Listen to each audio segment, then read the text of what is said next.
Juste, tu peux te rapprocher de ton micro. Ça va mieux comme ça?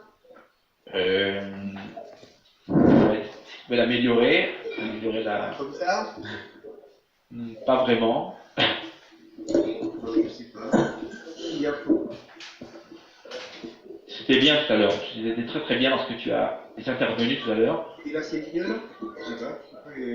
J'ai pas Bon, on va faire un effort. Oui. On va cacher. Premier verset, on va le lire avec toi. Vaïdar, Yiftar, Neder, la Adonai, Vayomar, Im Naton Fiten, et Benei Amrod, Beyadai, Beyadi. Beyadi. Beyadi. Beyadi. Cacher. Traduit? On va traduire. Oui. Il avouait, Yaftar, un vœu à Adonai et il a dit si tu donnes au fils d'un mot ma main, avec ma main. Hein, c'est en ma main. J'ai traduit directement. C'est très bien, c'est parfait. Tu vois, on t'écoute attentivement, c'est parfait, c'est ce que on doit faire généralement, vous voyez. Voilà, Bernard qui est un très bon hébraïsant, je vois. Voilà. C'est très bien. Tu as étudié avec e-teacher, Bernard? Oui, tout seul. C'est très bien, oui, on doit forcément étudier et consacrer du temps. Tu es en quelle année, si je peux me permettre? Je suis, alors en hébreu moderne, je suis dans le PAN 5 et en hébreu biblique, je suis dans le C. Ok, troisième niveau. C'est très très bien. Le plus dur, sans moi. C'est très bien. Alors, là, vous avez remarqué, Bernard a très bien remarqué, ici, que remarquons là, c'est le verbe. En traduisant mot à mot, c'est vouer un vœu, mais bon, ça ne dit pas ça. Tout à fait. On dit faire un vœu. Exactement, c'est comme pour le rêve, d'accord? Lorsque Yaakov rêvera, on dira, oui. Il rêve d'un rêve. La chlom chalom. Exactement. Il fait monter en haut. Vous voyez, monter une montée. On a descendre une descente. En hébreu, c'est classique. C'est fait, donc là, on traduira par faire un vœu. C'est un hébraïsme. C'est un hébraïsme, tout à fait. Ah ouais. C'est un hébraïsme. D'accord? Alors, on peut dire que, vous voyez, que le premier terme, ici, c'est ce terme-là qui donnera le nom à notre étude. Neder. Neder. Le neder est aussi un hébreu moderne, qui passe en hébreu moderne, qui veut dire donc un vœu. Très bien. Nous continuons. Aïe. Oui. Je m'excuse, mais Vaïda, qu'est-ce que ça veut dire alors exactement? Vaïda, très bonne question. Qui peut répondre? Parmi nos amis, nos étudiants avancés. Voilà. Parce que là, dans Vaïda, il y a la racine. De Neder. Oui, qui est à l'œil. Oui. Attendez. Quelqu'un est intervenu avant? Qui est intervenu? Bernadette. Comment? Bernadette. Merci Bernadette. C'est tapé Noun. Bernadette a tout à fait raison. Bernadette. Et le Noun est supprimé. C'est bon. Alors vous voyez là. Remplacé par le Dagesh dans Parfaitement. Parfaitement. Excellent. Vous voyez le point, le Dagesh en Dalet, c'est un Dagesh Chazak, un Dagesh fort. Il vient remplacer le Noun. Je vous rappelle, c'est juste un petit point de grammaire, que le point fort, généralement, on vous enseigne que le point fort, qu'est-ce qu'on vous enseigne généralement? Que le point fort indique un redoublement de la consonne. Oui. C'est vrai, mais pas toujours. Il indique aussi, c'est ce que vient de dire très très justement notre ami Bernadette, il indique aussi le remplacement d'une lettre. Et très très généralement, le remplacement d'un noun. C'est les pénouns. Les verbes qui commencent par un noun. Or, quand, particulièrement quand, au iktol, c'est-à-dire au futur, si vous préférez. On va dire à l'inaccompli. Voilà, c'est ce qui s'est passé ici. Ici, nous avons ici un verbe au va iktol, qui sera donc traduit par un passé. Voilà. Merci Bernadette, c'est parfait. Vous voyez, on ne peut pas étudier le texte si on n'a pas la grammaire. Hein. Voilà. On continue. J'aimerais qu'on... Non, regardez bien. Aïm, excuse-moi, c'est encore grammatique, mais même en hébreu moderne. Comment bien sûr, même en hébreu moderne. Absolument. Oui. Si vous dites dans l'hébreu moderne, juste pour répondre à la question, le verbe tomber. Nafal. Vous voyez, Nafal, excusez-moi, j'écris très très mal, vous m'excuserez, ça, je suis connu pour très mal écrire sur le numérique, même à la main d'ailleurs. Mais le verbe Nafal. Dans le dictionnaire, c'est ce que vous aurez dans le dictionnaire, c'est un pa'al. Si vous deviez dire je tomberai, qui est capable de me faire la traduction? Et Paul. Parfaitement, merci. Vous voyez tout. Moi, je suis très très fier de mes étudiants. Et Paul. Exactement. Alors, on va faire cela. Regardez ce qui se passe. Regardez ce que je vais faire. Je vais rajouter un point. Excusez-moi, là, j'ai mis le point. Vous voyez le point dans le P? Il vient remplacer le noun. Un hébreu moderne. Épaule, je tomberai. Tipol, tu tomberas, etc. etc. Voilà, de revenir dans notre étude. Alors, je voudrais qu'on s'arrête, regardez bien, je voudrais qu'on s'arrête, si vous voulez bien, hein, cette formule-là. Im naton titem, qui me paraît extrêmement important dans le texte ici. Que veut dire naton titem? C'est pas donné? Alors, Bernard a très bien traduit, mais si je ne me trompe pas, il manquait quelque chose. D'ailleurs que Samuel Kael n'a pas rendu dans le texte là. Nathan, il y a comme le Nathan, oui, donné. Oui, c'est le donné, hein. Vous l'avez remarqué là. D'ailleurs, vous remarquez que c'est ancien Pénoun de Nathan, d'accord? Pen. Pour exprimer le conditionnel. Absolument, Titen. Et donc, nous avons dans le deuxième terme, on a un point fort. Dans le premier, on a un point léger, et Begat et dans le deuxième, Tav, on a un point fort, Bagesh Razak, parce que c'est le noun qui a été absorbé. D'accord. Que se passe-t-il là? Regardez, comment s'appelle cette règle? Qui est plutôt importante pour comprendre le texte. Infinitif tautologique. Très bien, merci. Absolument. On a ici un infinitif absolu, un tom. Ici, donc, le verbe conjugué. C'est donc une tautologie. Merci. Je crois que c'est Philippe qui a répondu. Oui. Merci Philippe. Voilà. Et que donc, qu'indique Philippe? Qu'indique cette tautologie? C'est quoi une tautologie? Texte fait-il. Une tautologie, c'est quand un mot, quand une phrase est répétée. Mais pourquoi? C'est une assistance. Absolument, insistance, assurément. Là, on aurait... Vraiment. Absolument, vraiment. Là, on aurait dû rajouter, et ici, si tu livres vraiment, assurément, les fils d'Amon en maman. Alors, retenez bien cela, d'accord, car c'est notre première diapositive, notre première slide, d'accord, car vous verrez à la fin comment nous allons boucler. Vous le verrez, et question. Et là, regardez bien. Moi, quand je lis le texte, ici, je le lis comme, regardez bien, c'est un mot. Mais le im qui est ici, là, c'est quoi? C'est un conditionnel. Et un conditionnel, c'est une condition. Vous imaginez, là, il y a... Regardez bien la discussion, c'est une discussion, en fait, d'accord, entre Iftar et l'Éternel, ici. Il y a une condition. Il lui pose une... Regardez bien. Il pose une condition, regardez bien, là. À qui? À l'Éternel. D'accord, alors de son vœu. Très bien, et on va continuer, on va voir quelle est la condition. Voilà, attendez un instant, je vais me tromper. Voilà. Très bien, Bernadette, on a parlé de Bernard à Bernadette. Voilà. Attendez, on va agrandir. Attendez un instant. Attendez un instant.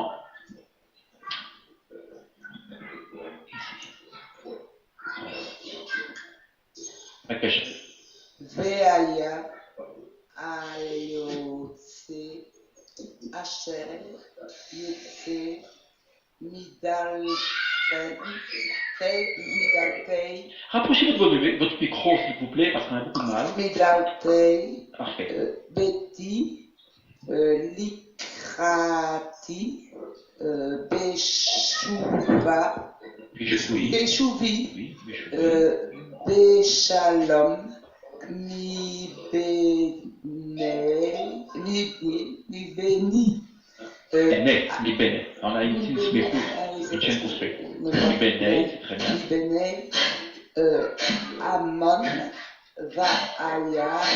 Attendez, coup de bruit, je ferme le micro. On connaît les enfants qui jouent là. Oui. Oui, Pour m'excuser, en mieux texte, on va quand même. Bon, on ouvre le Vaaya, texte, voilà. Vaaya, la, la Adonai, L'Adonai. l'Adonai,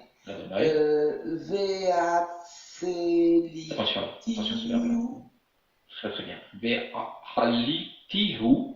Vealitiu, Olam. Ola. Ola. Très bien. Oui. Ok, on va traduire. Alors, celui qui sortira des portes de ma maison ou devant de moi, quand je retournerai en paix des fils d'Amon, sera à l'Éternel et j'en ferai un holocauste. C'est Juge. Juge 11:31. Très bien, c'est là-dessus. Oui, on va suivre, d'accord, de manière chronologique le texte. J'ai une question, Ray. Oui, attends, oui. Je peux te poser une question? Je t'en prie, Francis. Moi, quand je lis comme ça, si je tiens compte de ta ponctuation, alors celui qui sortira de ma maison devant moi, virgule. Comment? Alors celui qui sortira des portes de ma maison devant moi, virgule. Je tiens compte de ta ponctuation. Hein. Oui. Quand je retournerai en paix des fils d'Amon, virgule, sera à l'Éternel. Virgule, c'est un peu comme une parenthèse.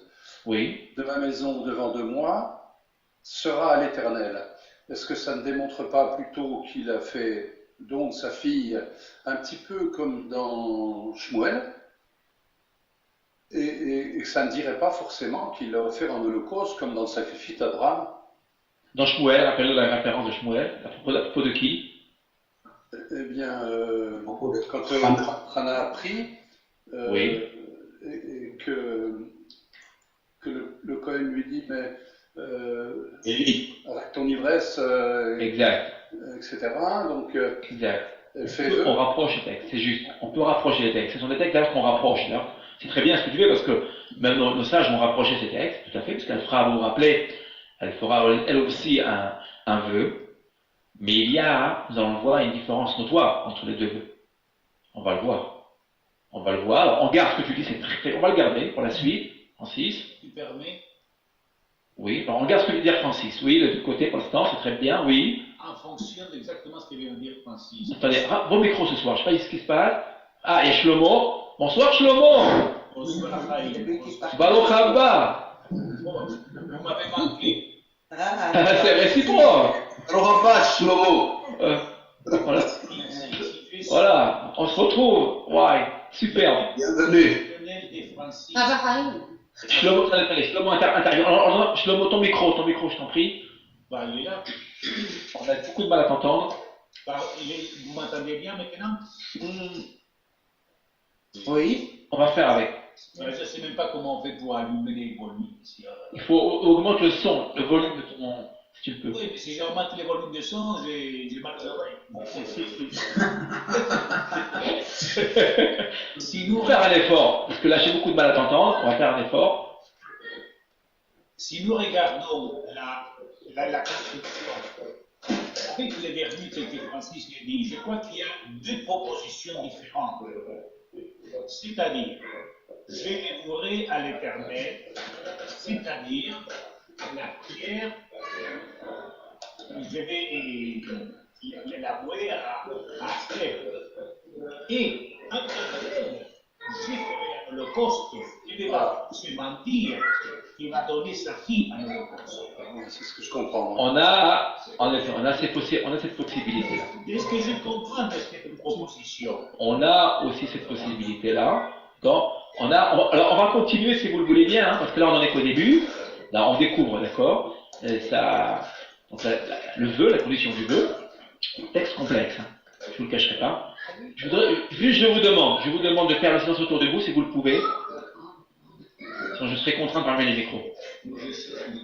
Parce que je ne comprends pas bien. Il y a quelqu'un qui les enfants à côté là qui joue, c'est lui qui veut fermer son micro. Je ferme les micros. D'accord, on les ouvrira au fur et à mesure. Je suis désolé, j'ai pas tout de laisser ouvert, mais là je le ferme. Voilà. Oui.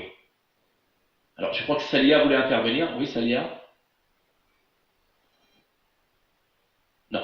Ok. Alors, on va le voir. C'est un texte extrêmement complexe. Il y a plusieurs possibilités. Nous verrons au fur et à mesure de notre étude. Ici, je voudrais juste vous faire remarquer. Vous voyez déjà ici, regardez bien. Une remarque. Quand on lit un texte biblique, il faut le lire attentivement. On ne lit pas un texte, on le médite. C'est ce qu'on fait ce soir en fait. C'est une méditation biblique. Vous voyez le Béchalom ici. Voilà. Si vous le cherchez dans le texte, d'un point de vue statistique, je dis bien. Vous le retrouverez, regardez bien, lors de l'annonce de la mort d'Abraham, du patriarche, dans Genèse 15:15. J'ai pris cet exemple-là, qui est un exemple, on va dire, caractéristique. Regardez bien, quand il utilise ce terme-là, ici, qui est traduit en français par en paix. Forcément, parce que c'est la traduction, on a une difficulté là. Le texte français, vraiment je vous demande de faire le silence autour de vous. Il y a un bruit difficile, qui est pour moi difficile. Les gosses là. J'adore les enfants. Alors là, les enfants étudient avec moi, il n'y a pas de problème chez moi. Les enfants viennent, mais dans un webinaire comme celui-ci, c'est pour moi difficile. Voilà, je vous le dis. Il est difficile de se concentrer avec cette voilà, famille. en toute amitié, en toute et simplicité, mais on est dans le texte, et pour moi c'est très très difficile. Merci à vous. Voilà, je ferme le micro, c'est bien de Salia, semble-t-il. Voilà. Alors, et quand vous avez un texte comme celui-ci, regardez, on a une difficulté de traduction. Si vous voyez en paix, ça veut dire quoi en paix? Ouvrez vos micros, c'est quand vous lisez le français. C'est-à-dire qu'il a vaincu et qu'il a apporté la paix au royaume. C'est extrêmement important ce que je vous dis. C'est la victoire qui le... C'est la victoire. Regardez ce qu'il dit. Regardez ce qu'il dit là. Absolument. Daniel, que dit-il? Mais il dit, il pose une condition. Il dit, quand je reviendrai, vous voyez, en paix, c'est-à-dire que j'aurai finalement vaincu Amon, ici. Et nous savons qu'il vaincra Amon. D'accord? Mais regardez bien ce qu'il dit là. Regardez ce que je fais peut-être. Finalement. J'avance dans l'étude du texte. D'accord? Évidemment, je connais le texte. Alors j'avance dans le texte, mais regardez ce que j'ai fait là. Je vous renvoie à Genèse 15:15. D'accord? J'aurais très bien pu vous renvoyer à d'autres références. Et je sais que Manhattan, qui n'est pas avec nous, connaît très très bien ces références. Ça, je peux vous le dire. Si vous prenez Béchalom, vous verrez que statistiquement parlant, Béchalom est toujours lié, d'accord? Non pas à la vie, mais à la mort. C'est-à-dire, nous repartons en paix, ou, d'accord, dans le monde futur, d'accord, dans l'autre monde. D'accord. En hébreu, quand on dit les shalom, ça c'est je vous donne. Voilà, il faut différencier les shalom. Les shalom. Les shalom. Vous voyez, dans une étude biblique comme celle-ci, voilà, quand vous avez les shalom, c'est positif. Quand vous dites à quelqu'un, d'accord, vous lui dites au revoir. Et quand vous sortez d'une ville quelconque, là je reviens de Jérusalem, il y a pas longtemps, j'étais plusieurs fois à Jérusalem ces derniers temps, eh bien, quand vous sortez de Jérusalem, par exemple, vous verrez, c'était Chem le Shalom. Sortez en paix. C'est-à-dire que vous puissiez finalement retourner chez vous en paix, sans aucun accident. Par contre, si vous trouvez Béchalom, si quelqu'un vous dit par mégarde Béchalom, vous devez absolument le reprendre. Vous le reprenez. Si quelqu'un, moi, et c'est rare, je n'ai pas pour habitude de reprendre mes amis, mes proches, mais si quelqu'un en hébreu me dit repars Béchalom, c'est Béchalom, tout de suite, immédiatement, je le reprends en lui expliquant. Alors, pour ne pas le vexer, évidemment, je lui dirai non. En hébreu, on ne dit pas Béchalom. Si vous dites à quelqu'un Béchalom qui connaît sa tradition, il vous reprendra. Parce que Béchalom, c'est presque, on peut dire, une malédiction. Ah oui, totalement. Ne dites pas à quelqu'un c'est Béchalom. Si vous dites à quelqu'un c'est Béchalom, ça veut dire j'espère qu'en chemin, que tu mourras. Absolument. Regardez l'importance de la grammaire. Paix à ton âme, quoi. Oui, paix à ton âme. Exactement, Daniel. Regardez bien l'importance du préfixe. D'accord. Alors regardez bien. Là. Nous savons que toute parole qui est donnée dans un texte est une parole inspirée. D'accord. Regardez Béchalom. Quand on dit le texte en français, ben c'est lié à quoi? À la paix, la victoire.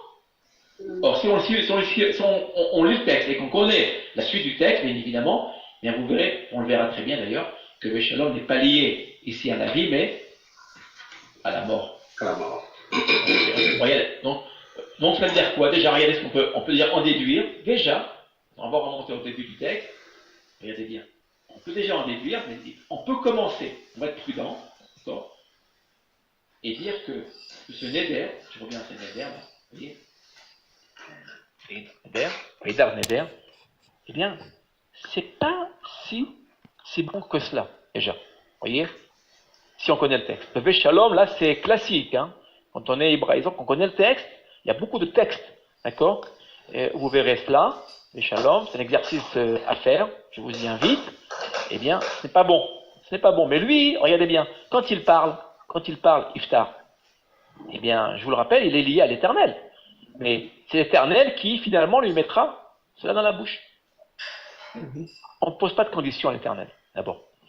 Oui. On ne met pas l'Éternel à l'épreuve. Si je peux me permettre juste une question. Bien sûr, tout à l'heure. Oui. Pardon, bonsoir. Dans l'exemple que tu as montré tout à l'heure, tu avais écrit Béchalom, et là, c'est écrit Béchalom. Est-ce qu'il y a une différence? Oui, non, il n'y a pas de différence. Ici, il n'y a pas de point léger dans le Béchalom. À cause de l'accent conjonctif qui précède. Merci beaucoup. Il y a plusieurs raisons à cela. D'abord, il y a l'accent conjonctif qui est là, vous le voyez là. C'est bien sûr, il y a beaucoup de questions d'ordre grammatique, c'est très bien. Là, vous voyez le Rémi, l'accent conjonctif, la communauté de virgule, ici, d'une part, et en plus, autre point, la syllabe de Béchoui finit par c'est une syllabe ouverte. Ouverte. Ok, merci. Au moins deux raisons, il même parvient même trois raisons. Ici, on aura ici deux raisons. Ici. Voilà. Donc ça veut dire quoi? Que Béchouvi, Béchalom, regardez bien. Béchouvi, Béchalom, d'accord, vont ensemble. C'est une seule et même entité. On ne peut pas dire Béchouvi et Béchalom. Voilà. Mais sur le plan du sens, il n'y a aucun problème de ce point de vue-là. Mais absolument. Oui. Ici, on va avoir une jeune fille, et le fait que on peut dire qu'une femme est morte, elle ne donne pas d'enfant. Oui, alors ça, on va y arriver, Daniel. C'est très bien. Patience, c'est très bien ce que tu dis. On va le garder pour la fin, d'accord? Il y en a qui sont pressés à arriver à la fin, là. Hein. Non, mais c'est bien, parce que c'est bien. Ça veut dire que vous avez lu le texte. C'est très très bien. Je vous ai envoyé les références, vous connaissez. Daniel connaît très très bien. Même, je sais que Véronique aussi, son épouse. Et nous avons très bons hébraïsants. C'est juste. Alors, nous connaissons le texte. Excuse-moi. Quand il dit celui qui sortira des portes de ma maison, il se doute bien que c'est quand même quelqu'un de proche. Oui, ça peut être proche. Mais dans l'absolu, Véronique, on ne sait pas. D'accord? Nos sages diront même très loin, ils diront même ça aurait très bien pu être un porc, même, un khazir. Ah oui. Et vous imaginez. Alors, regardez ce que je vous ai mis à gauche, l'image d'un hôtel. Imaginez-vous si ça avait été un porc, d'accord, aussi. C'est ce que je vois à l'extrême. Quoi, il aurait sacrifié un porc comme holocauste. Vous voyez, cela, nous allons le voir ce soir, c'est toute l'idée du neder, en fait, du vœu. C'est bon finalement de faire des vœux ou pas, c'est une question, on va le voir dans la suite. Khaïm. Oui, Daniel. J'étais Iftar, considéré, en tout cas dans la théologie évangélique, comme un serviteur fidèle de Dieu. Ne peut-on pas dire ici qu'il a manqué de foi en Hachem? Patience, on va le voir. Là, on est au début. Là. Vous voyez, on a cette discussion entre l'Éternel et Iftar. Patience. D'accord? C'est juste ce que tu dis.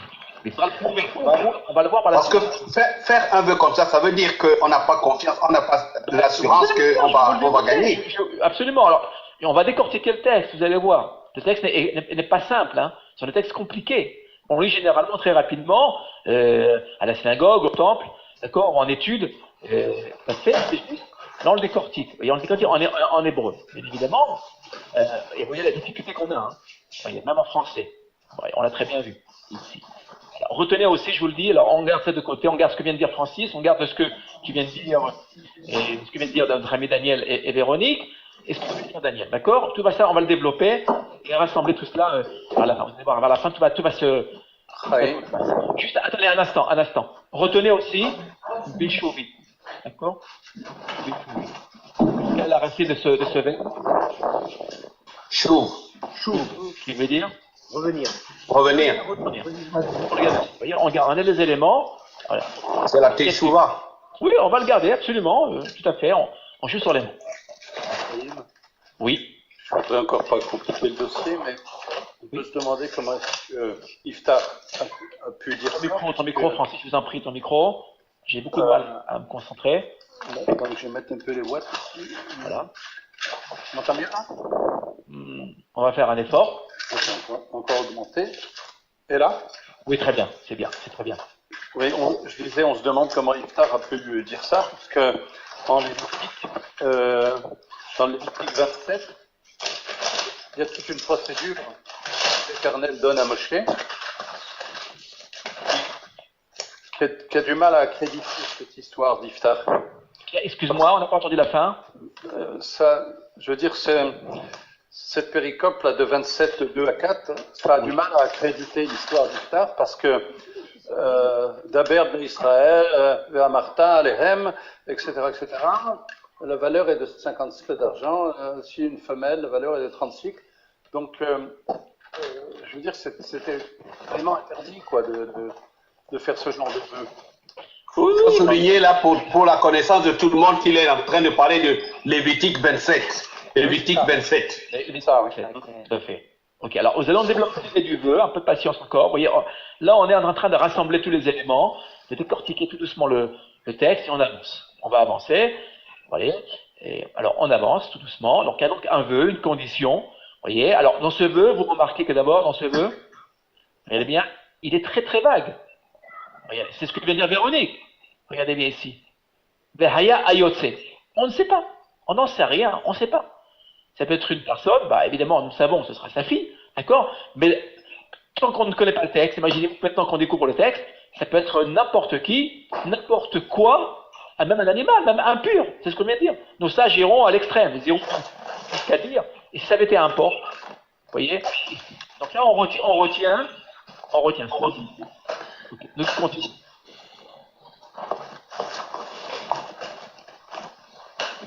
On va donner la parole à Salia. Salia. Ah non, c'est... Tu peux.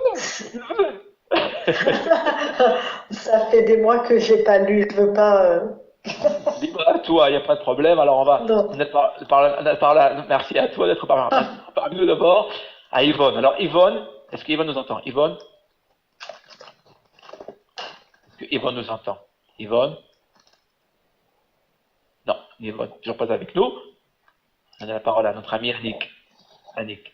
Bonsoir Annick. Annick Balmas. Est-ce que Annick nous entend? Non plus. Je vois. Très bien. On va donner la parole à Daniel. Daniel. Chaim, Oui. tu m'entends? Très bien. Oui, ben moi c'est comme Salia, hein. Je déclare. Comment? Carrément. Je donne ma place à Daniel, un pombo. Daniel, cache-toi Daniel. C'est fantastique. Voyons, on est dans le partage. Tout le monde y gagne, finalement. Allons-y, je ne suis pas meilleur que vous. Hein. Alors, regardez ce qu'on va faire. On va dire à Salia, d'accord, et à Daniel de préparer, d'accord, la semaine, là, dans 15 jours, d'accord, le prochain webinaire. D'accord, alors on commence. Vous ne pourrez pas y échapper cette fois-ci. Voilà. Daniel, le cache à Daniel. Vayavo Iftach Hamitzpah Bneto, El Beto. El Beto, Veine, Bito,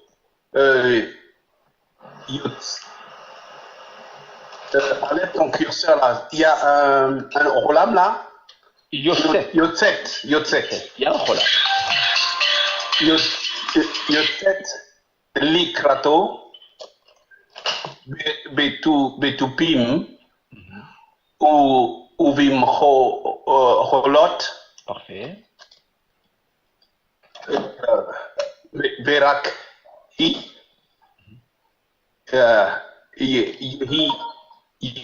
Yehida, Yahida.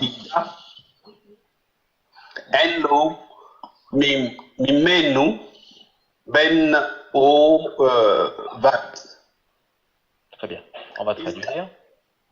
Iftar étant arrivé à Mispa, à la maison, voilà que sa fille sortit au-devant de lui avec des tambourins et des lances et des danses. Elle était sa fille unique. Hors d'elle, il n'avait ni fille. Juge 11:34. 11:34. Alors, on va analyser le texte. D'abord, Haïm. oui. L'ikra, c'est pas, ça n'a pas une connotation de monter, aller pour donner une offrande. Pas forcément, non. Pas forcément. Non, pas forcément. Généralement, les kratos, et vous avez, regardez bien, dans les kratos, vous avez la racine, hein, regardez bien. Kara. Kara. Je veux dire appeler. D'accord. Lire aussi appeler. Je vous rappelle que le tanar, vous connaissez le mot tanar en hébreu, tanar. Kara et ou karato, Daniel, attends un instant. Tanar, c'est la Bible hébraïque. D'accord. On l'appelle aussi, comment en hébreu, on l'appelle Mikra. Excusez-moi. Ici, voilà. Mikra. Mikra, c'est la Bible. Et vous regardez ce que vous avez dans Mikra. Dans Mikra. On a la racine. Lire. D'une part de lire, juste, et d'appeler. Appeler. Lire en hébreu, c'est karaet, avec le marqueur du complément d'objet direct. Karale, le préfixe. Lamed, c'est appeler. Parce que le texte biblique, on voit ce soir.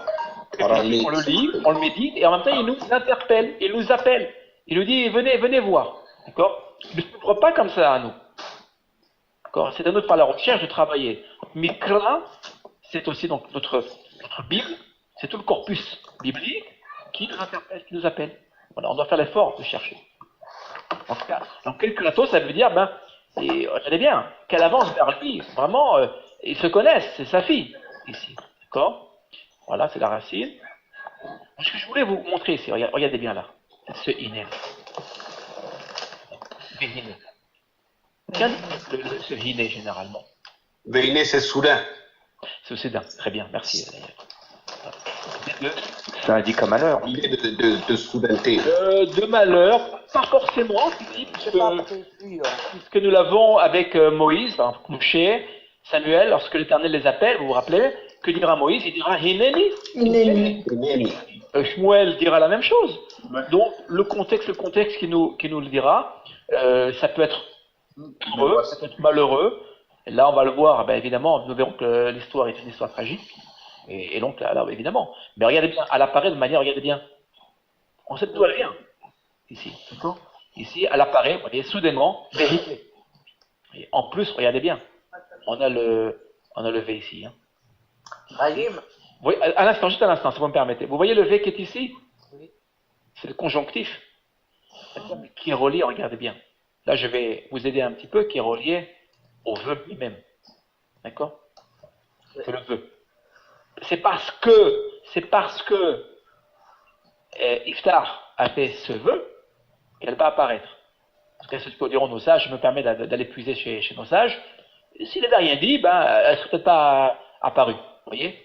Là, regardez bien, quand on met l'éternel, c'est ce qu'on va voir dans la suite de notre étude, quand on met l'éternel devant le fait accompli, à l'épreuve surtout, Il pose des conditions à l'Éternel. Mais bien sûr.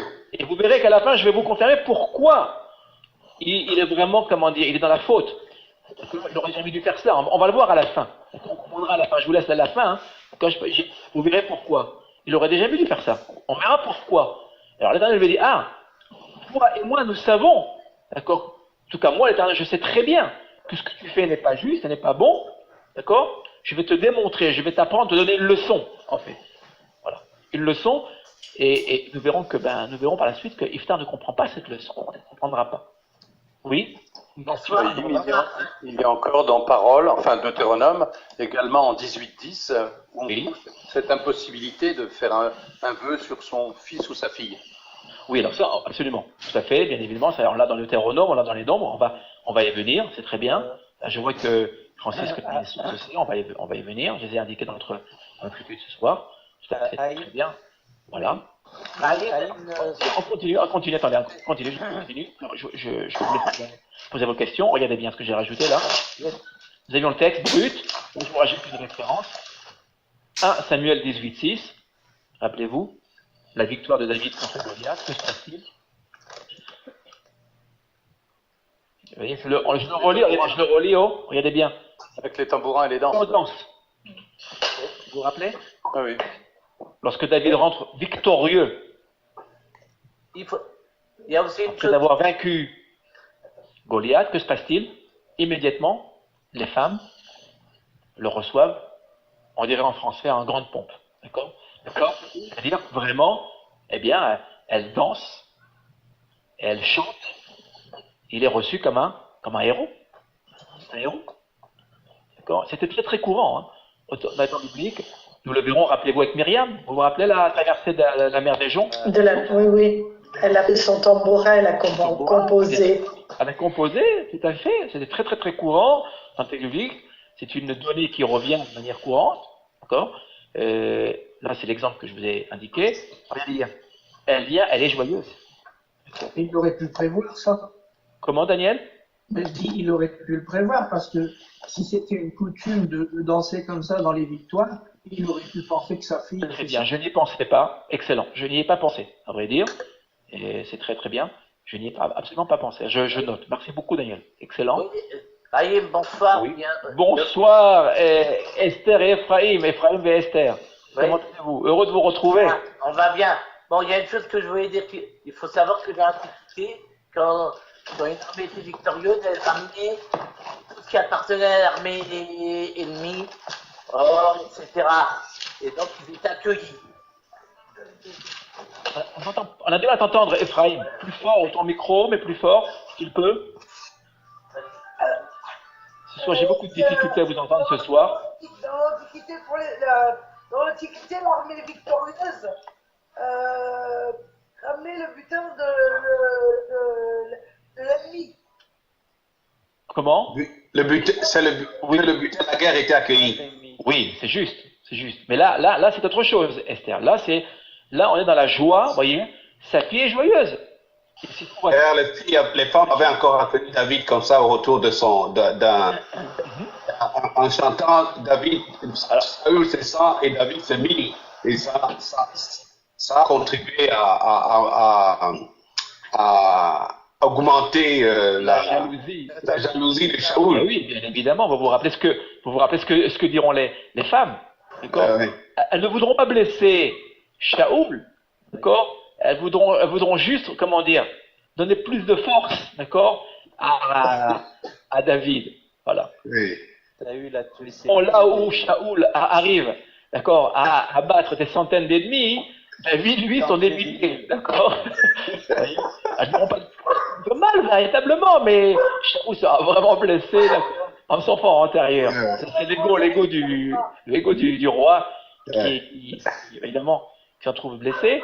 Alors là, voyons cette joie. Alors, ce que dit Daniel, c'est très intéressant ce que dit Daniel, je n'y ai pas pensé à vrai dire. Oui, en effet. Et Iftar aurait dû prévoir cela. D'accord? Il était loin, probablement d'y penser. On verra pourquoi. On verra pourquoi dans la suite. Et je voudrais vous rajouter une donnée. Vous voyez le mot Yechida? Ça vous fait penser à quoi? À quel passage? Ah là. Esther, Ephraim, si c'est votre chien, il peut très bien suivre le cours, mais en silence. Yechida, rappelez-vous, ce mot Yachid là, vous vous rappelez, dans le texte, un texte fondamental. Si je vous rappelle, Genèse 22. La seule. Regardez bien, je viens de vous l'indiquer là, voilà. Vous vous rappelez? Voilà. La ligature d'Isaac, Yitzhak. Que s'est-il passé? Rappelez-vous. Rappelez-vous. L'Éternel ordonne à Abraham de prendre son fils, je rajoute, son fils aimé, son unique. Son unique. Vous voyez, son unique. Et Abraham ira, et nous apprendrons qu'au moment même où Abraham est disposé à sacrifier, à égorger son fils, que se passe-t-il? L'ange absolument, tout à fait, lui retient le bras. Alors, ce texte de la Genèse doit absolument nous accompagner tout au long du Tanakh. On va dire que tout au long du Tanakh, tous les prophètes reviendront sur cette base, ici. Et regardez ce que je passe ici. Le texte, il y a une grande différence, Raïm. Comment? Abraham a obéi à la voix de l'Éternel. Absolument. Alors que Iftar obéit à son orgueil personnel. Excellent, excellent. Je crois que Daniel a tout dit. Vous voyez ce qui se passe ici? Regardez bien. Si le texte ici, biblique, la source biblique, nous renvoie à Yechida, c'est pour nous dire, attention, vous qui lisez, qui méditez le texte, vous devez retourner à Yitzhak, mais attention, dans l'histoire d'Abraham et d'Yitzhak, à aucun moment, Abraham, d'accord, n'a fait de vœux, d'accord, et c'est l'Éternel qui a pris l'initiative, d'accord, de lui commander de prendre son fils et de le tuer, d'accord, voilà. Okay. Et au dernier moment, évidemment, l'Éternel retiendra son bras. C'est que au bout, c'est l'Éternel. Le micro, Élie, ton micro. Je vous en prie, là, ce soir, faites un effort. Oui, merci. Au bout, l'Éternel retient le bras d'Abraham.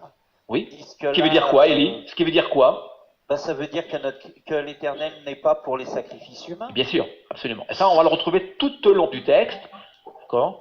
Et je n'entrerai pas maintenant dans tous les détails. Tout au long du Tanakh, on voit que l'Éternel est contre les sacrifices humains.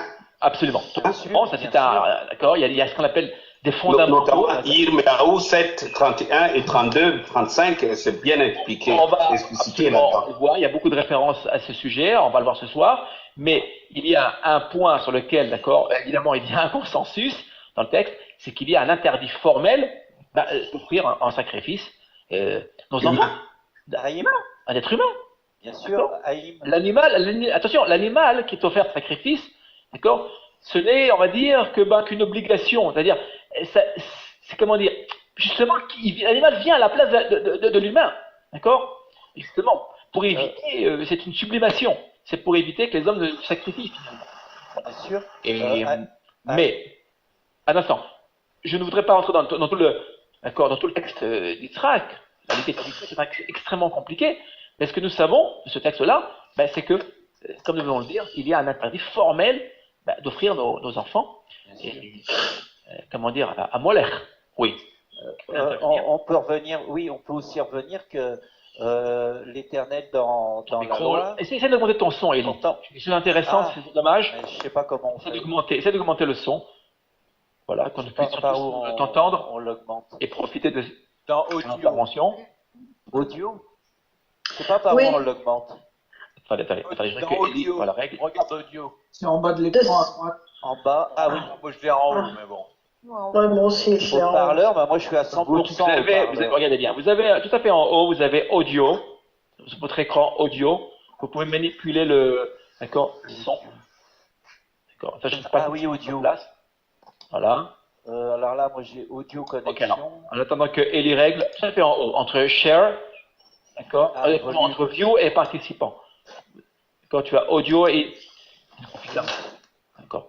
Oui, qui voulait intervenir avant que Ellie nous revienne? Oui. Une remarque, peut-être. Ah là. Là, tu m'entends mieux, Aïm? Oui, bien évidemment. Voilà. Ah. On s'entend. On s'entend Donc, bien. c'était pour rappeler que comment l'Éternel dans la loi justement rappelle aux enfants d'Israël que ceux qui font les sacrifices à Moloch, oui, les peuples qui font les sacrifices à Moloch, l'Éternel le condamne. Ils sont maudits. Exactement. Donc, c'est quoi la différence? Là, il fait un sacrifice à l'Éternel, mais il fait un sacrifice humain. C'est une incompréhension de notre Créateur. Si on prend le pshat, c'est-à-dire le sens littéral du texte, c'est pour cela. C'est ce qui se passe. Attends un instant, Daniel. C'est ce qui se passe. On est dans le texte, on va le voir. D'accord? On avance. On va voir qu'il va sacrifier sa fille. Alors, on n'est pas encore tout à fait là, mais on va y arriver. Alors, vous voyez, quand moi je vois Yechida, ici, puis évidemment connaissant le texte, parce que je fais un aller-retour dans les références, eh bien, je ne peux pas ne pas penser à la ligature d'Yitzhak. Pardon, Chaim. Oui, Salia. Oui, je lisais cet après-midi cette histoire avec Iftar, là. Est-ce que ce problème de parler un peu vite, de vouloir en faire un peu plus, ça viendrait pas qu'il a un problème identitaire parce que sa mère était une prostituée? Est-ce que il se sent légitime d'avoir... Très bonne question. Je sais pas, hein. Je sais pas. Cette question-là, je me la suis posée. J'en ai d'ailleurs parlé hier avec une épouse d'ailleurs. Absolument.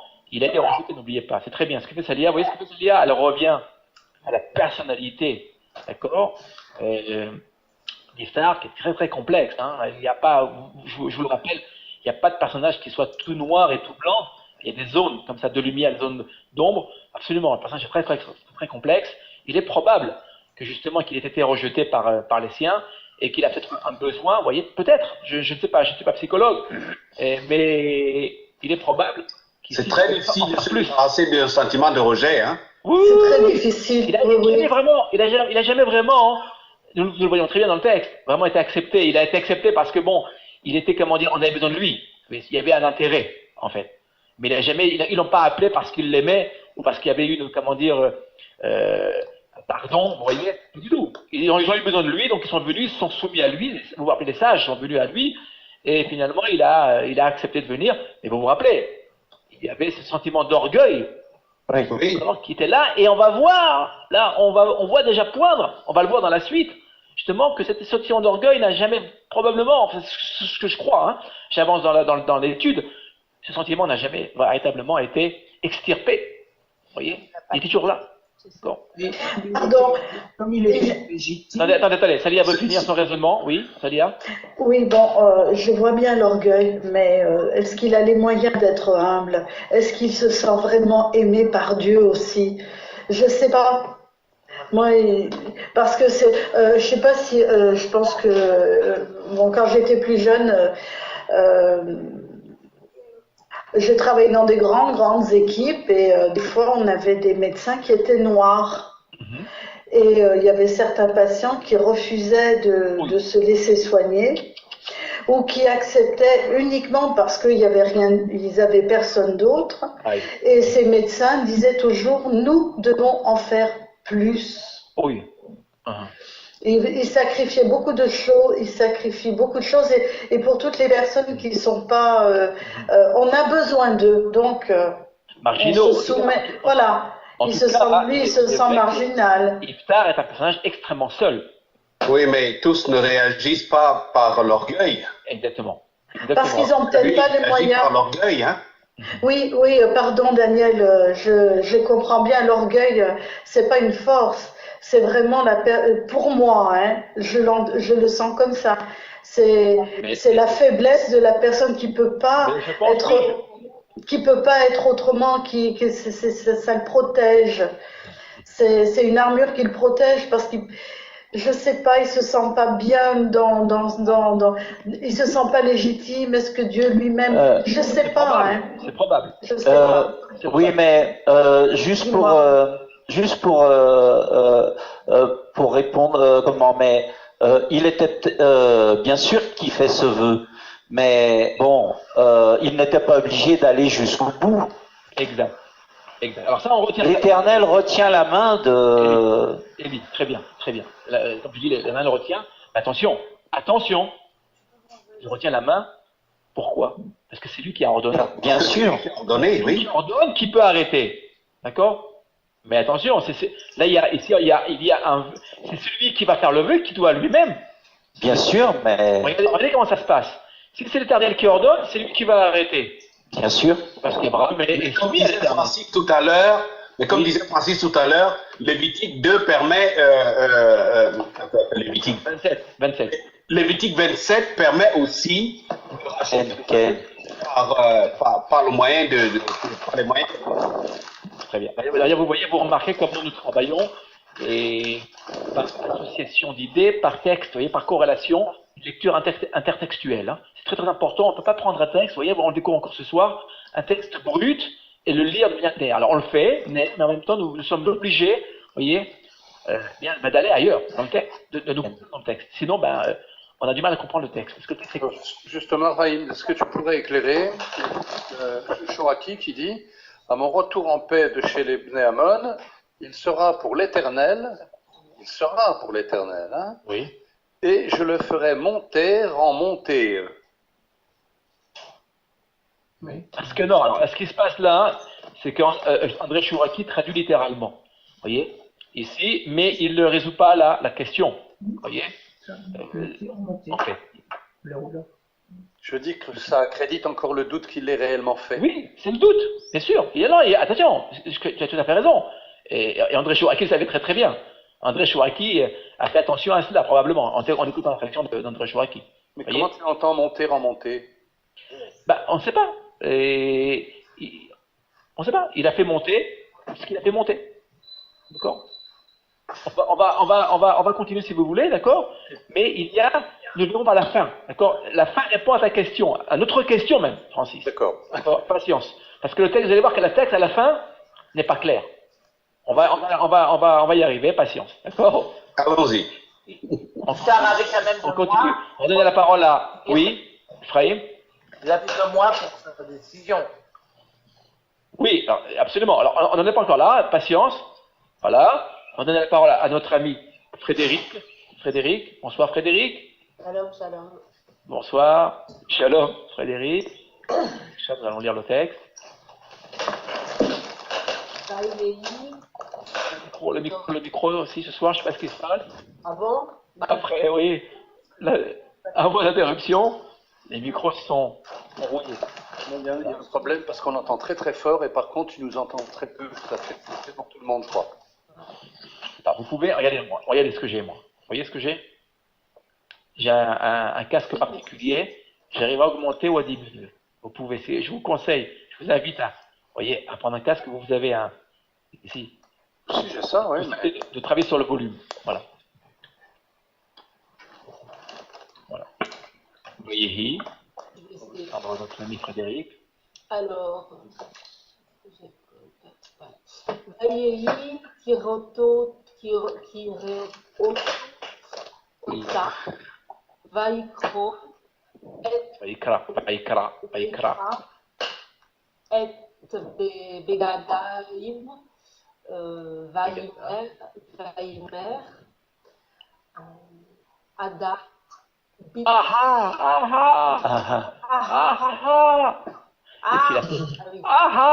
Frédéric, comment tu le fais?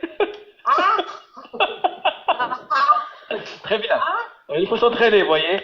Là, on en sourit, mais c'est pas comment dire. Biti Akera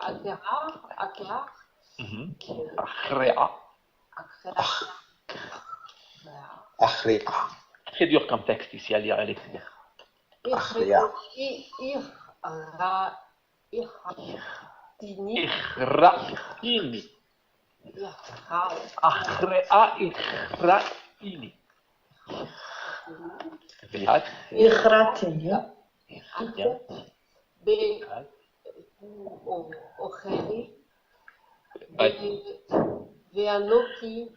Attends, excuse-moi, on n'a pas entendu, Aïe. C'est là? Oui. Oui. Beokheri. Beochraï. Ah bah oui, j'avais pas vu. Oui, oui, c'est juste là en raison du etnach. Le kamat c'est vraiment déplacé. Absolument. Ve'anoki patsiti pi el Adonai velo uchal la chou. La chou. Très bien. Traduction, on va traduire avec Dès Frédéric. qu'il la vit, il déchira ses vêtements et dit tu me jettes dans l'abattement, tu es au nombre de ceux qui me troublent, j'ai fait un vœu à l'Éternel et je ne puis le révoquer. 11:35. Je m'oppose encore, puisqu'il peut le révoquer. Comment? Je m'oppose encore, puisqu'il peut le révoquer pour 30 cycles. On peut, absolument. Oui. Quelle est la Il référence? ne peut pas le révoquer, il peut le racheter. Oui. C'est pas la même chose. Racheter.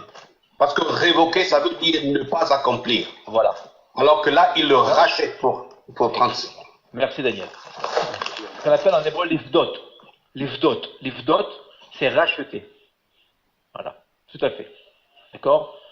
Tout à fait. La racine du rachat, c'est P dalet yud, la med yud. C'est exactement, c'est le rachat. Très bien, c'est excellent. Vous voyez? C'est la même. Alors regardez là, juste un instant. Oui, oui, excuse-moi Francis, oui. Chaim, je ne sais pas si c'est fait exprès, mais quand on écoute la consonance même, il revient souvent le c'est l'abattement, Totalement. Hein, alors on va y venir, c'est excellent, excellent. Le regret, Alors, avant d'y arriver, regardez bien. Quand on lit un texte biblique, regardez bien, figure de style, extrêmement importante, regardez bien. Vaikra, regardez bien. Vaikra, avec le verbe kara. Regardez bien. Que remarquez-vous là? Comment s'appelle cette figure de style? Assonance. Oui. Comment? L'assonance.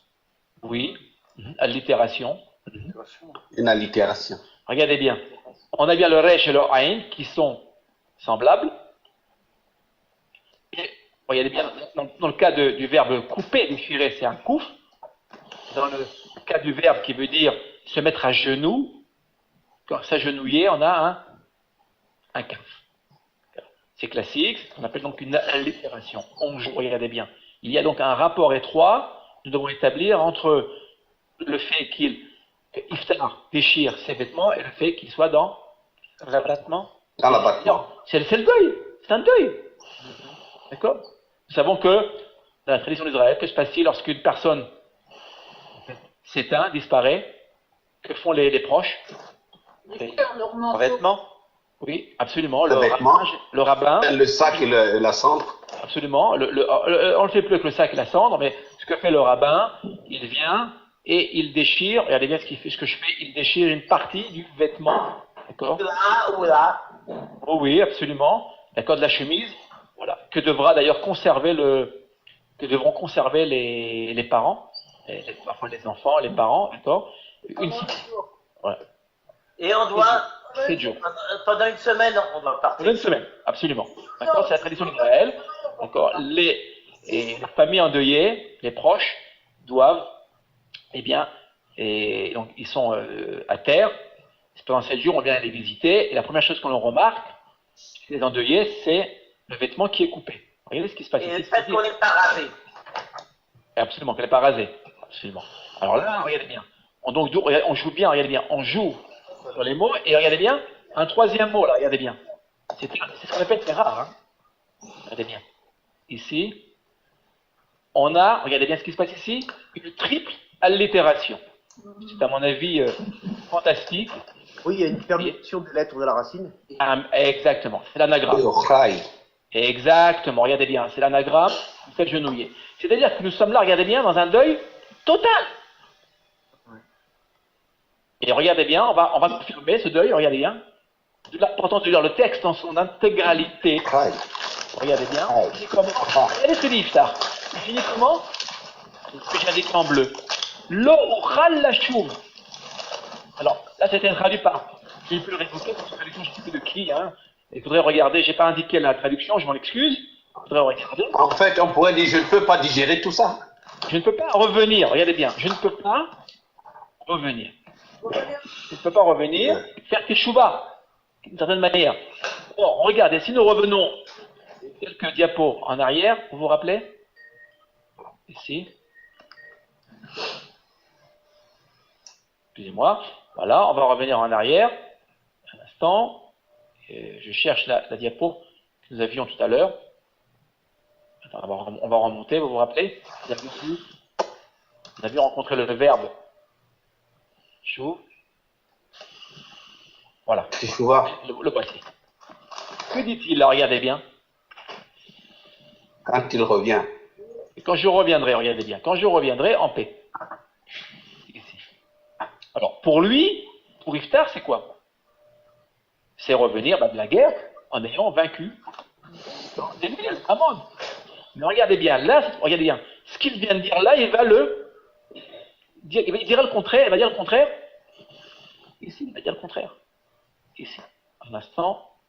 Voilà. Ici, il va dire le contraire. La chouve. Quelque part, il dit le contraire. Vous voyez, si on joue sur les termes, vous savez, si on a le verbe chouve, c'est pas pour rien, c'est pas anodin. D'accord? Il n'y a aucun terme qui ne soit anodin. D'accord? Construit. Hein. C'est vrai. Donc là, que dit-il? Au début, il dit quand je reviendrai en paix. Et là, à propos de sa fille, il dit que dit-il après sa fille. C'est juste. Mais nous allons voir que sa fille, évidemment, est liée aussi à Amon. On va le voir, tout est lié dans le texte. Hein. Tout se tient, évidemment. Mais il dit, je ne peux pas revenir. Vous voyez? Donc, il y a quelque chose là qui va se bloquer. Il y a un processus ici, de retour qui va se bloquer. Faire un commentaire. Oui, je t'en prie, Daniel. Ouais, je voudrais revenir sur le problème de légitimité, parce qu'il me semble qu'il y a quelque chose d'important. Parce que dans le Deutéronome 23:2, oui. Il dit que je vais le lire. Hein. Celui qui issu d'une union illicite n'entrera pas dans l'assemblée de l'Éternel, même sa 10e génération. Autrement dit, il avait sur lui une sorte de malédiction. Et ici, on dirait que du fait que toute sa descendance ne pourra pas rentrer dans l'assemblée de l'Éternel à cause de cette malédiction, il veut se distinguer autrement. Donc, ce que disait la dame tout à l'heure, c'est vrai, il veut se distinguer autrement par l'orgueil, mais en même temps, il se tire une balle dans le pied parce qu'il veut tuer sa descendance. Oui, mais Daniel, alors ce que je dis est juste d'après le texte, on prend le texte dans son sens littéral, mais attention, nous savons que dans la Bible, dans le texte biblique, tout homme, tout être peut changer, peut transformer la malédiction en bénédiction. Il est probable, alors si je m'en tiens à ce que tu viens de dire, il est probable que l'Éternel lui ait tendu une perche quelque part pour lui dire écoute, tu peux te racheter aux yeux des tiens. Certes, le texte dit que tu es né d'une union illicite, mais moi, l'Éternel, je te donne cette possibilité. Et semble-t-il, il a manqué probablement, on va le voir à la fin, on le verra à la fin, il est probable qu'il ait manqué finalement cette possibilité aussi. Vous voyez, rien n'est déterminé, il n'y a pas de déterminisme dans le texte. Hein. Nous savons que chaque homme, on lui dit à l'avance, voilà, tu es destiné à mourir ou à échouer dans ta vie, s'il le veut, il peut très bien changer, en tout cas une très très grande partie de sa propre histoire. Donc là, en effet, il suivra finalement le cours de l'histoire et du texte. On va dire le texte va vraiment s'appliquer à sa personne. C'est juste. De ce point de vue-là, c'est juste. C'est curieux qu'on ne sait pas comment elle s'appelle, la fille. Attendez, oui, Francis. C'est curieux, on ne sait pas comment elle s'appelle, la fille. Très bien. Non, c'est vrai, ça. J'allais venir à l'avant. Ok. Qu'avons-nous appris? C'est très bien, Francis, tu le dis maintenant, c'est très bien. Ça veut dire quoi? Qu'elle n'existe pas. Qu'elle n'existe pas. Ouais, merci, Salia. Elle n'existe pas. Quand on n'a pas de nom, nous le savons très bien. Quand tu as un objet où une personne n'est pas nommée, ils ne sont pas nommés, cela veut dire qu'il n'existe pas. Nous savons très bien que la création du monde, l'Éternel crée.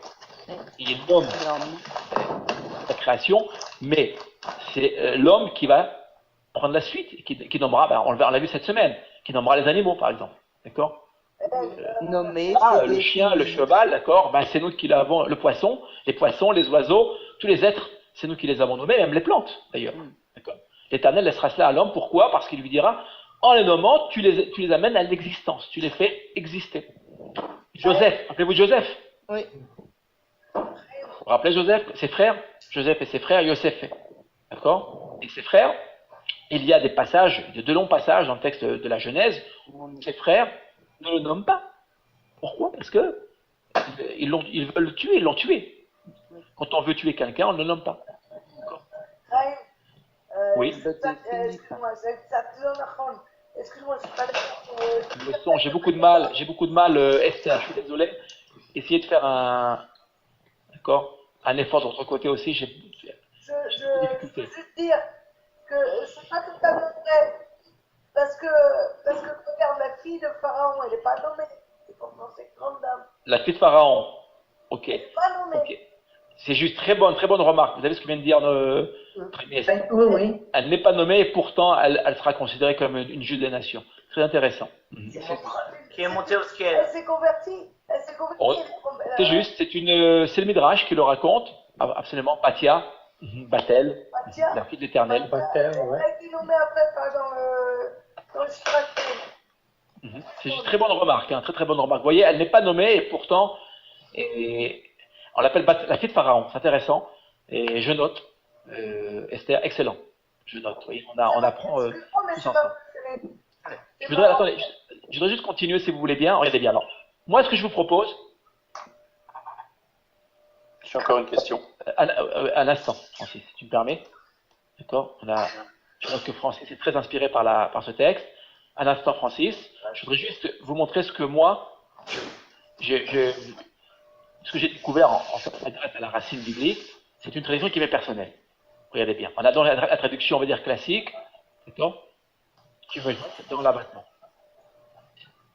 C'est-à-dire, le verbe, encore une tautologie, vous le voyez là, ici, qui assurément, vraiment dans l'abattement. Donc tu me mets à genoux, ici. Regardez ce que moi je vous propose. Ici, voilà. Ici, je vous propose.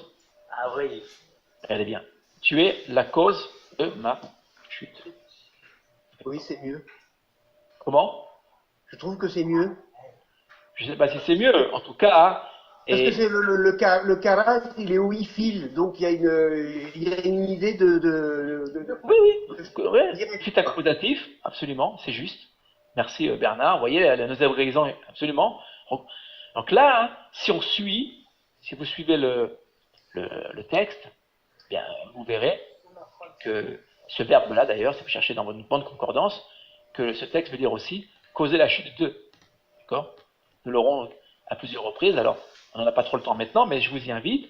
Donc quand vous faites une recherche biblique, allez chercher la racine. Ne vous fiez pas à la traduction. D'accord? Ça, je vous le demande.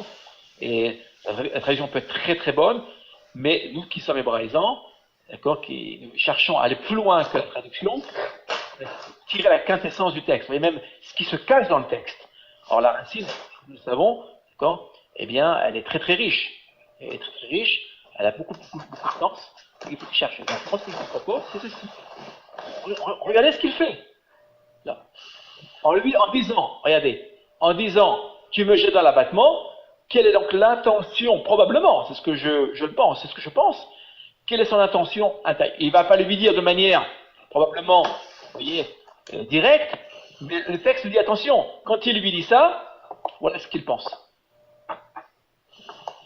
Haim. Un instant, je voudrais finir ma phrase. Un instant. Il lui dit, tu es la cause de ma chute. Il ne lui dit pas de manière directe, mais il le pense. Oui. Pourquoi? Regardez pourquoi. Et le texte semble confirmer cette traduction. Pourquoi? Tu es au nombre de ceux qui me troublent. Qui me troublent. Si vous vous reportez à d'autres textes, quand vous retrouverez cette racine-là, c'est généralement l'ennemi qui trouble. Oui. D'accord? Cette racine-là, encore une fois, il faut aller chercher dans le texte. Absolument. Nous l'aurons avec Jacob et ses fils. Absolument. Jacob, vous vous rappelez, lorsque ses deux fils, Shimon et Lévi rasent Shichem. Absolument, ils vont raser Shrem parce qu'ils auront violé et en fait, ils ont participé Et Jacob dira La fille lance de me trouble. Dina, absolument. Oui, Eli, Vakasha. C'est ça? Oui. Jacob dira à ses fils votre violence me trouble, quoi, me cause du tort. Me cause du tort et m'affaiblit, me trouble, m'affaiblit aux yeux. D'accord? Dieu, oui, bien sûr. D'accord. Ok, alors vous voyez donc, ce texte est intéressant dans le sens où, finalement, que se passe-t-il ici? Bien, au lieu de s'accuser lui-même, il accuse. Oui, il accuse sa fille. Il reporte l'accusation sur sa fille. Et ce qui empêche la teshuva. Exactement. Merci Elie. Vous voyez? Tiens, d'accord, et nous savons très bien, il est beaucoup plus facile d'accuser les autres quand on échoue que de s'accuser soi-même. Et ici, la teshuva. Donc voilà, absolument. Docteur, si je peux me permettre, par rapport à... Bonsoir Michel, bonsoir Michel. Bonsoir à tous, shalom. Est-ce qu'il a véritablement réfléchi, quand il a fait son vœu, à ce que ça impliquait?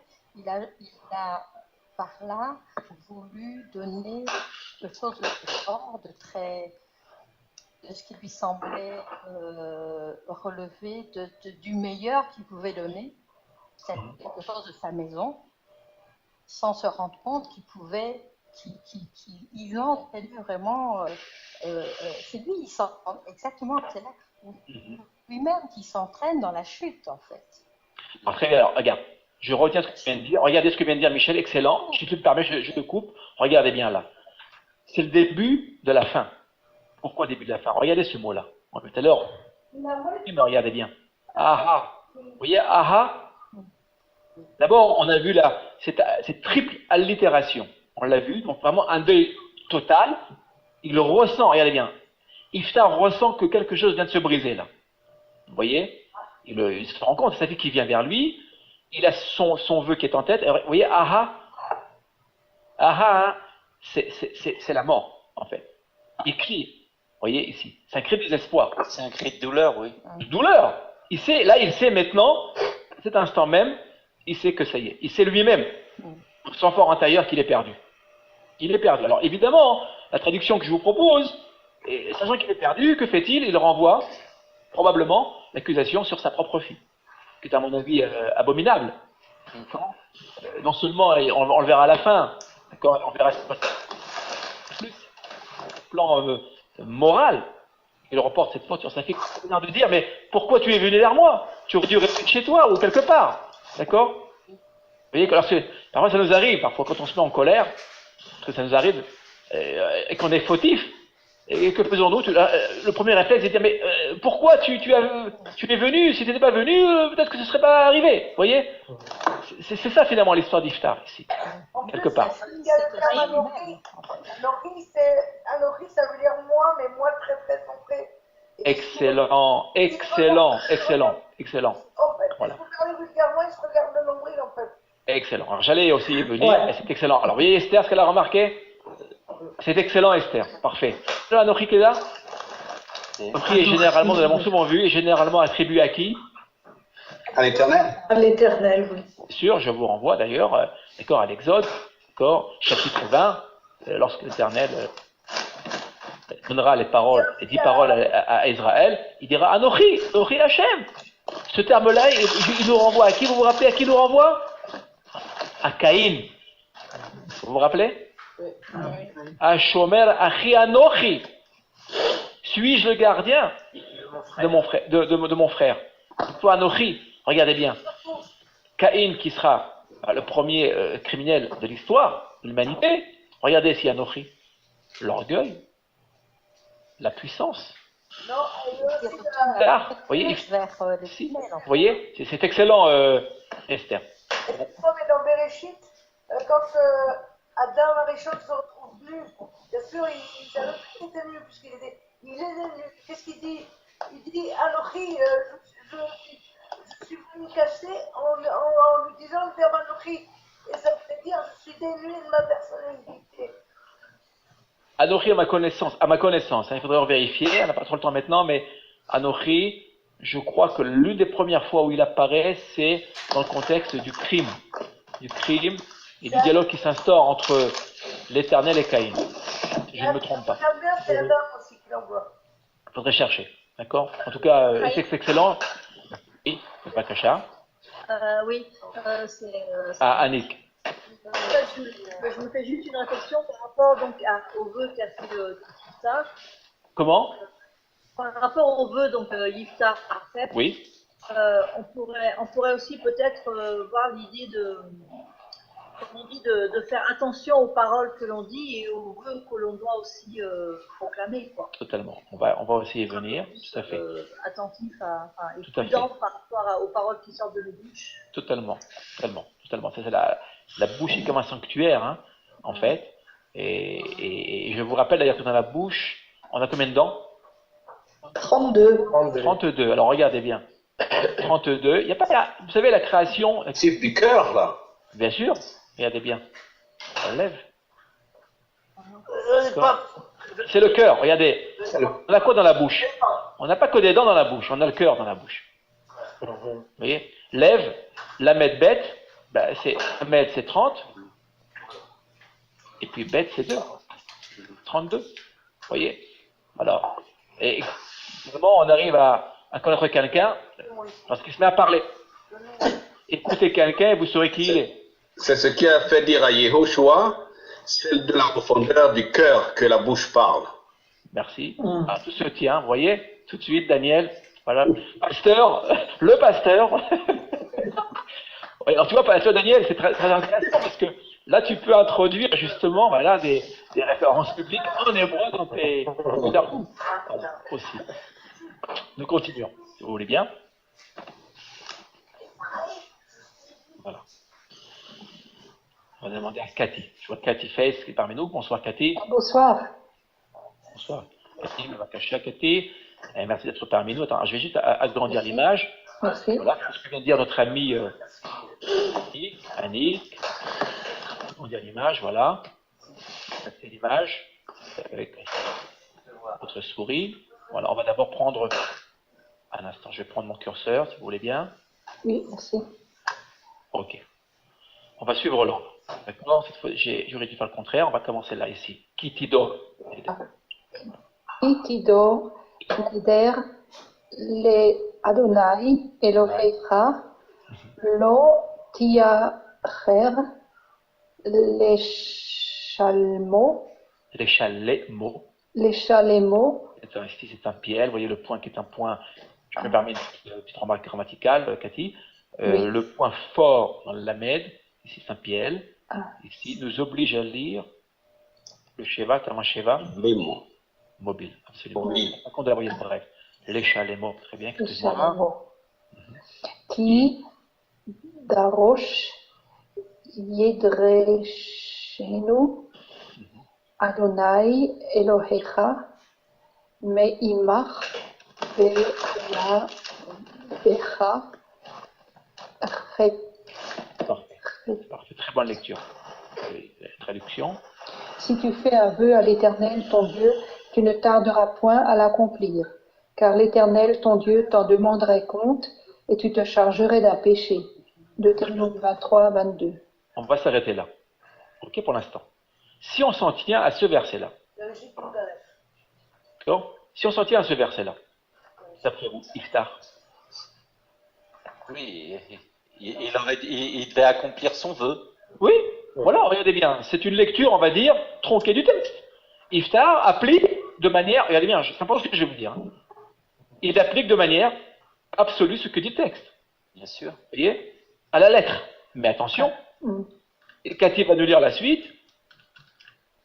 Bechi, Redal, Lindor, Lo, Ye, Becha, Chet. Si tu t'abstiens de faire un vœu, tu ne commettras pas un péché. Deutéronome 23, 23. C'est justement le verset qui suit. Ça veut dire quoi? Abstiens-toi de faire un vœu. Exactement. D'accord. Il vaut mieux, vous voyez, comment dire, réfléchir 1000 fois avant de parler. D'accord. Et de faire un vœu. Parce qu'on est susceptible de ne pas accomplir. Alors, en hébreu moderne, dans les mondes modernes, et c'est tiré de ce texte-là. Si vous pouvez le retenir, c'est bien. Très souvent dans la discussion, les gens vous promettent. Entre amis, entre proches, il y a parfois l'enthousiasme d'une fête, et on est bien, on se sent bien, il y a un bien-être parfois. Alors, on lance des mots, et on dit, je te promets, la semaine prochaine, on se rencontrera, je t'amènerai ceci, je t'amènerai cela, il y aura des promesses qui sont faites, et on rajoute immédiatement, ça c'est un automatisme, regardez ce qu'on rajoute. À la fin de la phrase, on rajoute ceci. Oui, qui vient de le dire? Blinéder. Voilà, on rajoute ceci. Blinéder, ce qui veut dire sans faire de vœux. Bli, ça veut dire sans. C'est prudent. Oui, c'est sûr. Pourquoi? Oui, parce que justement, ce blinéder, ces deux mots-là, regardez bien, nous devons les relier. Est-ce que Cathy vient de lire? Est-ce que nous venons de lire? Deutéronome 23. Si tu t'abstiens de faire un vœu, tu ne commettras pas un péché.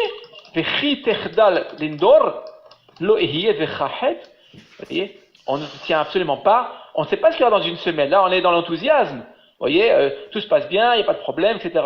Dans une semaine, vous pouvez très bien, peut-être, vous ferez très bien avoir oublié, ça arrive, d'accord? Ou il arrive un autre événement qui fasse que vous ne pouviez. Il n'y a que l'Éternel qui accomplit. L'homme, eh bien, nous le remarquons, hein, tous les jours. Il y a des gens qui vous promettent, nous le savons tous, qui vous promettent vraiment les monts et merveilles, et puis que tout d'un coup vous dites, mais non, mais j'ai oublié, ou je ne savais pas, ou ce ne sont que des mots. Vous voyez? Donc attention aux mots, car les mots sont, peuvent construire ou détruire le monde. Oui, on a vérifié pour Anori, mais vérifié Bereshit Aleph. Oui, quelle est la référence? Bereshit? Bereshit Aleph, Yod Aleph. Dans quel contexte? C'est quand Dieu demande pourquoi il se cache à Adam, il répond ça. Très bien, merci en tout cas. Merci à Ephraim, ça c'est très bien. Vous voyez, ce webinaire finalement nous encourage à aller chercher dans le texte, et c'est très très bien. Haïm, justement pour en revenir là, pour les vœux. J'entends pas. Oui, oui, on t'entend. On t'écoute. Bon, dans Proverbe 20-25, Salomon il dit c'est pour l'homme que de prendre à la légère un engagement sacré et de ne réfléchir qu'après avoir fait un vœu. Très bien. Alors on va essayer de venir. D'accord, c'est très bien. Vous voyez, son texte, c'est superbe, c'est très très bien. Vous voyez donc, vous voyez ce texte-là d'Issa, il peut dire, il nous renvoie, vous voyez, à beaucoup d'autres textes ici qui permettent de comprendre le texte lui-même. Ce que je voudrais qu'on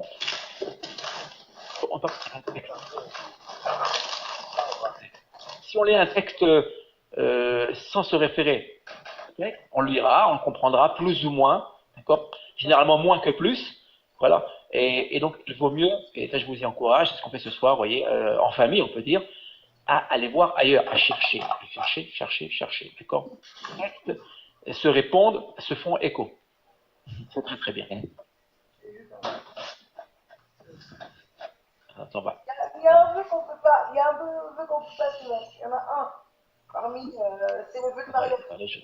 Un instant. Les promesses que l'on fait en mariage, on ne peut pas dire bénédicte. Comment? Les promesses que l'on fait lors du mariage, d'un mariage, on ne peut pas dire bénédicte. Sur la roupa. Ah oui, non, c'est évident, ça oui. C'est là qu'a le sens de l'humour. Sur la roupa, on ne peut pas dire bénédicte, ça c'est sûr. C'est pour ça que les Juifs ne jurent pas. À l'engagement. Alors, juste une remarque. J'aimerais juste faire une remarque, si vous me permettez. Une question, là, à vous tous et à vous toutes. Vous vous rappelez de l'histoire du serviteur d'Abraham? Eliezer, oui. Attends, Élie, tu connais l'histoire, je voudrais que nos amis participent. On va voir si nos amis connaissent l'histoire. Vous vous rappelez? Que fait Abraham? Il cherche vous vous rappelez, une femme. Une femme pour son fils, oui. Oui, que fait-il? Il le fait jurer, il lui fait faire un vœu de pas, il lui fait faire le vœu de pas prendre une femme d'une autre région. D'une autre, oui. Région, ouais. Oui, bonsoir Maurice. Oui, Oui, très bien. Ouais. Oh. Oui, je peux continuer, je vous en prie. Oui. Et il fait un vœu. Attention, je peux me permettre de reprendre. C'est pas. Alors, non. C'est d'abord un serment. Un serment, pardon, Attention. oui. Absolument. C'est d'abord. Oui. Alors d'abord, si on revient à Abraham, d'accord, il fait prêter serment. Je dis bien serment. Attention, chevoua, en hébreu, chevoua. Prêter serment à son serviteur Eliezer, qui venait de Damas, je vous rappelle, qui n'était pas un hébreu. C'est intéressant. Il lui fait totalement confiance. Il lui dit maintenant, je t'envoie en mission. Ta mission est d'aller chercher une femme à mon fils. Donc, que fait son serviteur Eliezer? Il s'empresse donc d'aller chercher une femme. Il se rend dans la famille d'Abraham. Et que fait-il en chemin? Vous vous rappelez? Il demande à l'Éternel, justement, il demande à l'Éternel aussi que s'il rencontre quelqu'un qui vient et qu'il lui demande à boire et qu'il donne à boire à ses chameaux, à ce moment-là, ça voudra dire qu'il a accompli un... Très bien. Alors tu as dit une chose très intéressante, il demande. Demande. Pourquoi? Qui pourrait dire pourquoi? Vous avez remarqué que Élie n'a pas dit, il a fait vœu. Il a fait... Non. Non, il ne fait pas un vœu, mais il veut une confirmation, quelque chose pour qu'il soit sûr. Hein. C'est excellent. Il y a, nos sages vont comparer l'histoire d'Iftar, du juge Iftar, à celle d'Eliezer. Or, nous remarquons dans le texte, si on s'en tire au texte, au pshat, au sens littéral du texte, on se rend compte que Iftar, lui, fait vraiment un vœu. Il y a le mot neder. C'est un vœu. Il va se retrouver coincé avec lui-même d'ailleurs. On va le voir. Alors, dans le cas d'Eliezer, il n'y a pas de vœu. Le mot neder n'existe pas. Donc, je vous renvoie à Genèse 24. Vous chercherez, quand je vous donne quelques recherches, à chercher, d'accord, vous verrez que au chapitre 24 de la Genèse, Eliezer va. Alors évidemment, il aime beaucoup son maître. Il tient absolument à trouver une compagne. Rappelez-vous, son maître lui a dit, c'est-à-dire Abraham, lui dit que si tu trouves un homme, tu reviens les mains vides. Je préfère que tu reviennes les mains vides plutôt que de ramener une païenne. Je pense que vous vous rappelez. Eliezer aime profondément son maître. Il tient absolument à réussir dans sa mission. Il dira, regardez bien, il invoque le Dieu d'Abraham. Merci. Et c'est la raison pour laquelle cette demande sera exaucée. C'est-à-dire que, regardez bien, il se soumet à son maître, au Dieu, au Seigneur d'Abraham. Il ne pose aucune condition de l'Éternel, il ne fait aucun vœu. Il fait attention, il est prudent.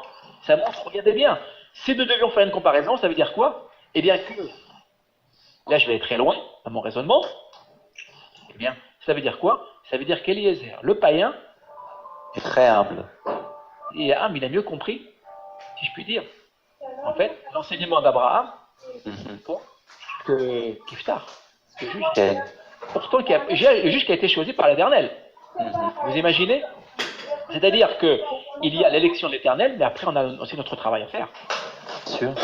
C'est pas parce qu'on est prophète d'Israël, qu'on est élu par l'Éternel, qu'on a tous les pouvoirs et qu'on peut tout se permettre. Attention, au conseil de notre...